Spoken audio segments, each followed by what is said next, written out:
नमस्कार. मी doctor Kanchan. Ayurveda bites with doctor Kanchan मध्ये तुम्हा सर्वांचं स्वागत आहे. मागच्या काही दिवसात ओपीडीमध्ये काही अनुभव आले आहेत. ते म्हणजे पालकत्व हे किती खरंच खूप कठीण आहे आणि खरंच चांगले पालक बनणं हा एक टास्क सगळ्यांसाठी आजकाल झाला आहे. बरेच पेशंट असे होते ना की ज्यांना असं वाटते की आम्ही आमच्या मुलांची खूप छान काळजी घेतो, आम्ही आमच्या मुलांना योग्य आहार देतो, आम्ही त्यांना बाहेरचं खायला देत नाही, जंक फूड देत नाही, बऱ्याच गोष्टी. पण खरं सांगा, आहार चांगला देणं म्हणजे आपण मुलांना योग्य घडवत आहे असं होतं का? नाही ना. आयुष्यात मुलांना, आजकालच्या पिढीला बरेच जे त्रास होत आहेत किंवा माझ्याकडे जे पेशंट आले आहेत, यात बऱ्याच गोष्टी मला जाणवल्या. त्या म्हणजे संघर्ष हा मुलांना आपण करू देत नाही. आजकालची पालक संघर्ष करू देत नाही आणि त्यामुळे होतं काय की मुलांना बऱ्याचदा आलेलं यश हे यशही पचवता येत नाही आणि अपयश जर आलं तर तेही पचवता येत नाही. म्हणून आज या व्हिडिओमध्ये आपण जाणून घेऊ काही छोट्या गोष्टी, काही असे मुद्दे जे खरोखर एक पालक म्हणून, मीही एक पालक आहे आणि म्हणून मला हे अत्यंत गरजेचे वाटले, जे आपण आपल्या मुलांना दिले पाहिजे. या पिढीची ही खूप गरज आहे. या पिढीला या सगळ्या गोष्टींची खूप गरज आहे, कारण या पिढीमध्ये बरेच चेंजेस होत आहे आणि आपल्यामध्ये आणि त्यांच्यामध्ये जर आपल्याला छान नातं निर्माण करायचं असेल, आपल्यामध्ये ते बॉन्डिंग पाहिजे असेल, एक चांगले पालक बनायचं असेल, तर हा व्हिडिओ नक्की बघत राहा शेवटपर्यंत. सुरुवातीला मला तुम्हाला छोटीशी गोष्ट सांगायची आहे, जी कदाचित तुम्ही बरेचदा ऐकलीही असेल. एक माणूस असतो ज्याच्या खिडकीमधनं एका झाडावर एक सुरवंट त्याला दिसतं. आता ते सुरवंट म्हणजे काय की फुलपाखरूच्या आतली स्टेज म्हणजे कोश त्याला दिसतो आणि तो कोश जो आहे, त्या कोशामधनं फुलपाखरू हे बाहेर पडायची धडपड करत असतं. त्याला बाहेर पडायचं असतं, पण त्या माणसाला त्याची ती धडपड म्हणजे ते त्याचं होणारी हालचाल आणि ते न बघितल्या जात नाही. मग तो काय करतो, घरातनं एक कात्री आणतो आणि त्या कात्रीने तो कोश कट करतो आणि तो जसं कट केला तसं ते फुलपाखरू खाली पडतं आणि पडल्यानंतर त्याला धडपडतं, ते थोडंसं ते उडायचा प्रयत्न करतं, पण ते उडू शकत नाही. ते फक्त तिथल्या तिथे जागेवर रांगतं. हे का झालं माहिती आहे? कारण निसर्गाने हा एक नियम बनवला आहे. निसर्गाने त्याच्यामध्ये, त्या कोशामध्ये जेव्हा ते फुलपाखरू धडपड करत असतं, तेव्हा एक द्रव पदार्थ जो आहे हा सिक्रीट होतो आणि तो द्रव पदार्थ त्या फुलपाखराची पंखांमध्ये ताकद निर्माण करतो आणि त्याची उडण्याची क्षमता ही चांगली होते आणि मग ते जेव्हा नॅचरली बाहेर पडतं, जेव्हा तो कोश स्वतःहून तोडतो आणि मग ते छान उंच भरारी ज्याला म्हणता येईल ते घेऊ शकतं. असं हे फुलपाखरू. आपण या गोष्टीतनं काय धडा घ्यायचा आहे? निसर्गाचा नियमच आहे. संघर्ष जो करतो तो नक्कीच खूप छान पद्धतीने समोर जातो. तुम्ही देता का तुमच्या मुलाला संघर्ष करू देता का? स्वतःला काही प्रश्न विचारा की मुलगा पडला असेल, लगेच उचलायला जातो आपण, लगेच पटकन त्याला उचलून घेऊ. एखादा त्याला प्रश्न पडला असेल, ते क्युरियस झालं असेल, लगेच उत्तर तयार ठेवतो आपण, पटकन त्याचं उत्तर त्याला मिळून जातं. किंवा एखादी अडचण आली असेल, कुठली काही त्याला प्रॉब्लेम असेल, तर आपण तो पटकन सोडवून देतो. त्याचं त्याला करू देतो का, याचा विचार खरं केला पाहिजे. कारण काय आहे ना, संघर्ष ही काही शिक्षा नाहीये, संघर्ष हे प्रशिक्षण आहे आणि म्हणून संघर्ष हा आयुष्यात असलाच पाहिजे. म्हणजे आता ह्या गोष्टी तुम्ही म्हणाल की संघर्ष एखाद्याला सगळं आयतं मिळत असेल, त्याच्या नशिबाने सगळ्या गोष्टी चांगल्या असतील, तर मग त्याला काय गरज नाही हे करायची. थांबा थोडं, व्हिडिओ शेवटपर्यंत बघा, म्हणजे माझ्या बोलण्याचा जो मतितार्थ आहे तो तुम्हाला नक्की कळेल. तर हे असं होत राहतं, म्हणजे आपण संघर्षातनं छान घडत असतो, तसंच आपल्या मुलांनी पण घडावं असं.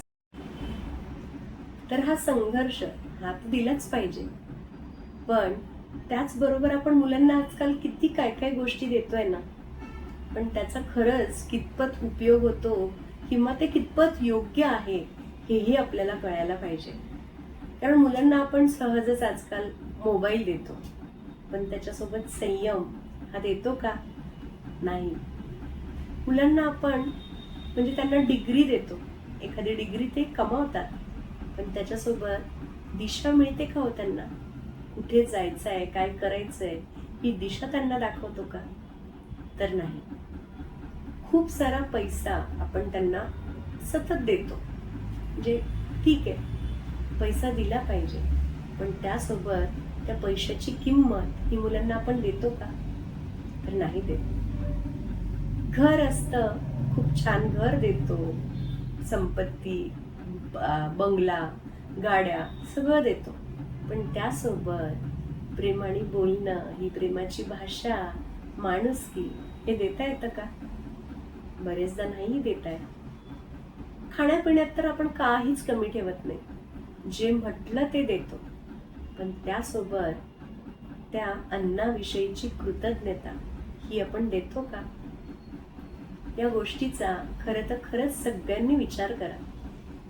कारण कसं आहे ना, की संपत्ती ही कितीही असली तरी ही संपणारी गोष्ट आहे, पण आपण मुलांना संस्कार हे जे दिले हे कधीच संपत नाही. कसं आहे ना, संपत्ती ही खूप कष्टाने मिळवता येते, कमावता येते, आणि ती लगेच गमावताही येते, पटकन ती पूर्ण शून्य होऊ शकते. पण संस्काराचं तसं नाहीये, कारण संस्कार हे आयुष्यभर टिकतात. संपत्तीमुळे आपण शेअर मार्केटमध्ये खाली वर असं चालू राहतं. संस्काराचं कुठलं मार्केट आहे का? नाही ना, ते असे खालीवर नाही होत, ते आयुष्याच्या शेवटपर्यंत टिकतात आणि आपल्या प्रत्येक अडचणी आपल्याला उपयोगी पडतात. संकटावर मात करायचं असेल तर खरंच चांगले संस्कार मुलांवर घडवणं हे अत्यंत गरजेचं आहे. आता तसं पाहिलं तर संस्कार म्हणजे ही खूप वास्ट संकल्पना आहे, खूप गोष्टी येतील संस्कारामध्ये. पण मला तुम्हाला जे आज सांगायचं आहे ना, जे मी माझ्या पेशंटमध्ये बघते या जनरेशनमध्ये, आणि या जनरेशनमध्ये आणि पालक आणि मुलांमध्ये ज्या अडचणी आहे, जे प्रश्न आहेत, ह्या गोष्टींमध्ये म्हणजे त्यांच्यामध्ये असणाऱ्या बऱ्याच समस्या आहे, ज्यातनं बरेच मानसिक त्रास होतात, आणि मग ते आम्हाला जेव्हा पेशंट भेटायला येतात त्याच्यावर सोल्युशन विचारतात, या सगळ्या गोष्टीचा विचार करून मी हा व्हिडिओ बनवला आहे. आणि म्हणून हे संस्कार याच्यामध्ये मला असं वाटते काही महत्त्वाच्या 5 गोष्टी खूप गरजेच्या वाटत आहेत, ज्या ह्या पिढीला आपल्याला खूप उपयुक्त राहतील, आणि हे जर आपण करू शकलो, हे आपल्या पुढच्या पिढीपर्यंत आपण त्यांना देऊ शकलो, तर हे पिढ्या टिकेल आणि एक खूप सुंदर असं राष्ट्र आपण निर्माण करू शकू. तर ह्याच्यामध्ये सगळ्यात पहिली गोष्ट जी येते ती म्हणजे सत्य बोलणे, खरं बोलणे. आता खरं सांगा, आपण मुलांना सहज म्हणतो की खरं बोललं पाहिजे, पण आपण स्वतः जेव्हा फोनवर बोलताना, आपल्या एखाद्या वेळेस आपल्या बॉसशी बोलताना काहीतरी खोटं बोलतो ना, किंवा एखादं गॉसिप करत असताना आपली फोनवर चर्चा होत असेल, आपल्या नातेवाईकांसोबत काही चर्चा होत असेल, मित्रमैत्रिणींसोबत काही चर्चा होत असेल, तेव्हाही खोटं बोलतो ना. कारण कसं आहे ना, मुलं सगळं पाहत असतात, ते फक्त असं आपण म्हटलं आणि ऐकतात असं नाहीये, ते सगळं अनुकरण करत असतात. त्यामुळे तुम्हाला असं वाटत असेल की माझ्या मुलांनी नेहमी खरं बोललं पाहिजे, त्यासाठी पहिले तुम्हाला सत्य बोलणं ही सवय स्वतःला लावावी लागेल. थांबा. दुसरी महत्वाची गोष्ट जी आपण आपल्या मुलांना दिली पाहिजे ती आहे म्हणजे मोठ्यांचा आदर करणं. खरोखर या पिढीमध्ये मोठ्यांचा आदर करणं हे मला बरेचदा जाणवलं की हे प्रमाण कमी होत आहे. खरं तर आपल्या वेळेस असं कधीच काही नव्हतं, असं आपण सहज बोलतो. पण खरंच तुम्ही तुमच्या आईवडिलांशी बोलताना कुठल्या स्वरात बोलता हे तुम्ही तपासलंय का कधी? तुम्ही तुमच्या आईवडिलांशी मोठ्यांशी बोलताना हा तुमचा टोन कसा असतो हे पाहिलंय का कधी? मोठ्यांचा आदर करणं हे मुलं तेव्हाच शिकतील जेव्हा आपण स्वतः मोठ्यांचा आदर करू. जो सन्मान आहे तो ज्याचं त्याचं त्याला देऊ.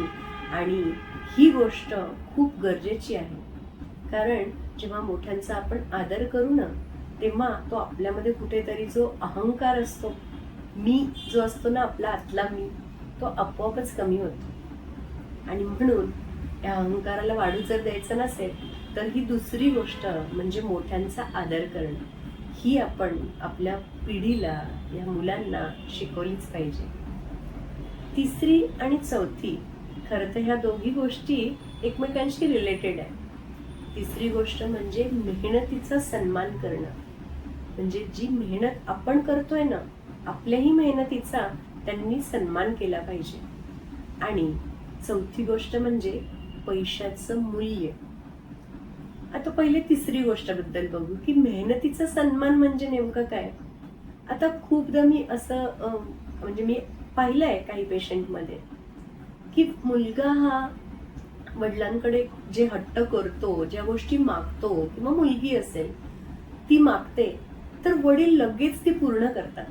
आजकाल कसं आहे ना की एक किंवा दोन एवढीच मुलं असतात, त्याच्यामुळे त्यांना असं वाटतं की जे काय आहे ते सगळं यांचंच तर आहे, मग यांना देण्यात काय चूक आहे आपलं.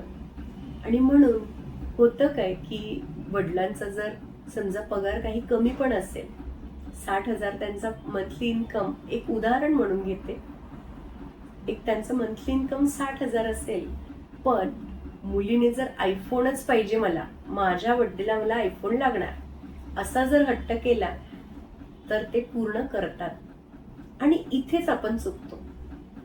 खरं तर ही जी जाणीव आहे, हे जे वागणं आहे, याच्याविषयी तिला ती जाणीव असली पाहिजे की आपण काय मागतोय आणि याने काय परिणाम होतील पुढे. ही जाणीव आपणच तिला करून दिली पाहिजे. जर तिला ती नसेल तर आपल्या समजून सांगण्याने, आपल्या समजुतीने ती नक्की समजेल. कारण मुलं आपलं ऐकतात, हो, सगळं ऐकतात ते, कारण आपलं अनुकरणच करायचं असते त्यांना.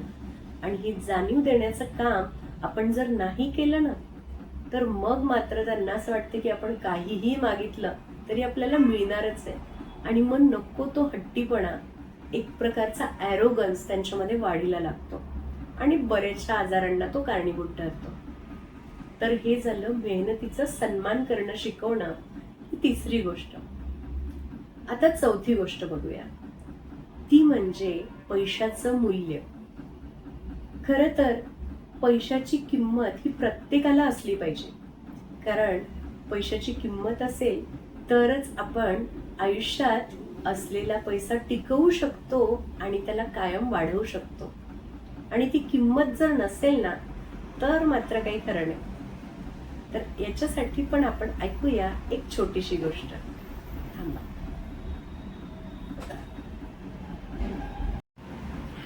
पैशाचं मूल्य समजण्यासाठी ही छोटीशी गोष्ट.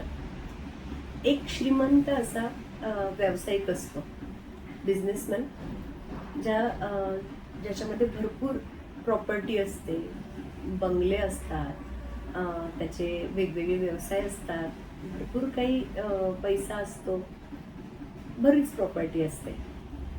तर तो त्याचा एक मुलगा, एकच एकुलता एक मुलगा असतो त्याला, आणि तो त्या मुलाला परदेशाला शिक्षणासाठी पाठवलेलं असतं. आणि तो मुलगा आता परत आलेला असतो. तर मुलालाही असं वाटतं की आता काय वडील मला म्हणतील की सगळ्या प्रकारे जी सगळी संपत्ती आहे किंवा आपला जो काही कारखाना आहे, बिझनेस आहे, तो आता तू पुढे चालव. अशी त्याची अपेक्षा असते आणि ते वाईट त्याच्या दृष्टीने ते चुकीचीही नाहीये. म्हणजे ते योग्यच आहे ना, की एवढं सगळं असल्यावर वडील आपल्याला ते कॅरी फॉरवर्ड करतीलच ना, जेणेकरून आपण पुढे त्याची ग्रोथ करू. पण वडील त्याला काय म्हणतात माहितीये? ते म्हणतात की हे सगळं तुझं आहेच, काहीच प्रश्न नाही. पण माझी एक अट आहे. 1 वर्षभर तू स्वतःच्या बळावर पैसे कमावून दाखव आणि वर्षभरानंतर मग हे सगळं काही तुझंच आहे. काहीही कर, नोकरी कर, छोटा व्यवसाय कर, कुठे नोकरदार म्हणून लाग किंवा तुला जे करायचं ते कर, पण माझं नाव कुठेच वापरायचं नाही. वर्षभर पैसे कमव आणि मग त्यानंतर आपण वर्षभरानंतर भेटू. मुलगा म्हणतो की ही कसली अट त्यांनी टाकली आहे, त्याला खरंच काही कळत नाही की जे आहे ते सगळं माझंच तर आहे बाबा, तुमच्यानंतर मीच तर आहे ना सगळं सांभाळणारा, मग हे असं का? तर ते म्हणतात याचं उत्तर 1 वर्षानंतर तुला मी देईल. आणि मग तो मुलगा लगेच नोकरी शोधायला लागतो आणि एखाद्या कंपनीमध्ये त्याला पहिल्याच दिवशी नोकरी मिळून पण जाते. नोकरी मिळते, पहिल्या पगार हा खूपच कमी, म्हणजे असा तटपुंजाच पगार असतो त्याचा, पण ठीक आहे, तो सुरुवात तर झाली म्हणून तो जॉईन करतो. महिनाभर नोकरी केल्यानंतर त्यातले जे पैसे आहे, जो पगार आहे, त्यात घराचं भाडं, वीज बिल, त्याच्या घरातल्या एकट्यासाठी लागणारा जे काही स्वयंपाक असेल त्यासाठीचं, किंवा बसनी प्रवास करायचा असतो कारण वडिलांचं काहीच वापरायचं नसतं, त्याच्यामुळे बसचा प्रवास, ह्या सगळ्या गोष्टीमध्ये त्याच्या पगारातला एकही रुपया शेवटी वाचत नाही.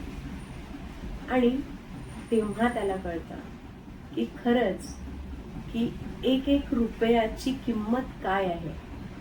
आणि जो म्हणजे शेतकऱ्यांची जी तळमळ असते ती त्याला जाणवते. त्यानंतर जे काम करणारे कामगार असतात त्यांचीही मेहनत काय आहे, त्यांचा जो पगार देतो तो काय आहे, याची पण किंमत त्याला कळते. वर्षभर छान तो सगळ्या गोष्टी करतो आणि 1 वर्षानंतर आपल्या वडिलांसमोर उभा राहतो. वडिलांना खूप आनंद होतो की त्याने खरंच वर्षभर स्वतःच्या कमाईवर त्यांनी पैसे कमावले आणि स्वतःचं पूर्ण 1 वर्ष त्यांनी छान भागवलं. वडील त्याला म्हणतात, आता ही सगळी संपत्ती तुझी, पाहिजे आहे ना तुला माझी संपत्ती, हवी आहे ना? तर तो म्हणतो, हो बाबा नक्कीच, पण आज मला ही संपत्ती म्हणजे फक्त पैसा नाही वाटत आहे, तर इथे काम करणाऱ्या प्रत्येक मेहनतीच्या कामगाराची, त्या कामगाराच्या मेहनतीची जबाबदारी मी स्वीकारणार, ही जाणीव मला या वर्षभरात आली. आणि जसं हे वाक्य त्याचे वडील ऐकतात, त्याच्या वडिलांमध्ये आनंदाश्रू येतात डोळ्यामध्ये आणि ते म्हणतात की बेटा मला हेच पाहिजे होतं, हेच अपेक्षित होतं की फक्त तू पैसा कमावणार नाहीस, तर त्या पैशाची जी किंमत आहे ती तुला कळावी, हेच मला अपेक्षित होतं. आणि अशा पद्धतीने तो नंतर सगळा त्यांचा बिझनेस पूर्णपणे सांभाळतो. काय शिकलो आपण या गोष्टीतनं? खरं संपत्ती महत्वाची आहेच, पण मुलांना पैशाची जी जाणीव आहे ना ती करून देणंही तितकंच महत्वाचं आहे. आणि म्हणून आपण सुरुवातीला जी फुलपाखराची गोष्ट बघितली त्याच्यामध्ये तेच आहे ना की फुलपाखरू जेव्हा कोशातनं बाहेर पडतं तेव्हा त्याच्या पंखांमध्ये ते बळ निर्माण होतं उडण्याचं.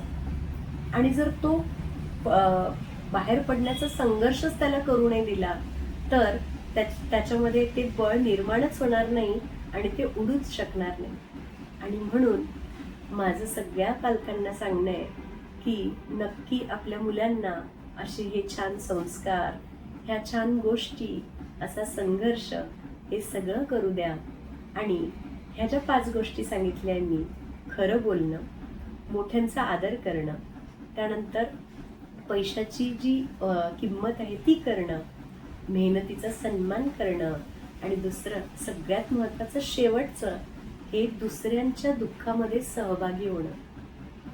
ही शेवटचं आहे की दुसऱ्यांच्या दुःखामध्ये सहभाग होणं म्हणजेच काय की ॲक्ट ऑफ काइंडनेस आपण याला म्हणता येईल. एखाद्याला गरज आहे तेव्हा त्याला ती गोष्ट देणं. हे करण्यासाठी तुम्ही एक छोटासा प्रयोग करू शकता, जो मी करते तोच मी तुम्हाला सांगते. मी माझ्या मुलींना, मला 2 मुली आहेत, माझ्या मुलींना घेऊन वृद्धाश्रमात एकदा गेले होते की तिथल्या आजी आजोबांना ते आल्यानंतर तो मिळणारा आनंद, त्यांच्या चेहऱ्यावरचा आनंद हा काही वेगळाच होता. कसं आहे ना, वृद्धाश्रमामध्ये जी लोक असतात तेव्हा त्यांना आपला काही पैसा नको असतो की हा तुम्ही आम्हाला देणगी द्या, असं ते नाहीत म्हणत. त्यांना फक्त आपला थोडासा वेळ हवा असतो. आणि जर आपल्या मुलांना ही जाणीव करून द्यायची आहे ना की पैसाच हे सगळं काही नाहीये, म्हणजे असतं ना की मोठे काही आपली पालक पण असतील किंवा काही मुलं पण असतील की हा आम्ही चॅरिटी करतो, आम्ही देतो या संस्थेला इतके पैसे, पण फक्त पैसाच दिला पाहिजे का?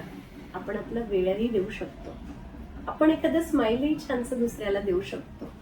म्हणजेच काय की हे देणं जे आहे, आपण या समाजाचा एक भाग आहोत आणि हे देणं ही आपलं एक कर्तव्य आहे, याची जाणीव मुलांना असली पाहिजे.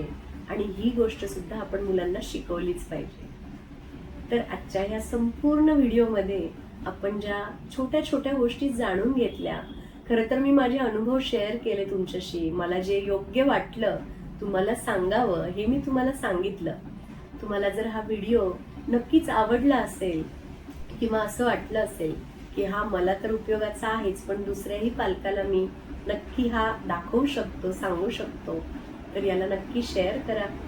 चॅनलला सबस्क्राईब करायला मात्र खरंच विसरू नका. आणि बघत राहा Ayurveda vibes with doctor Kanchan. Thank you.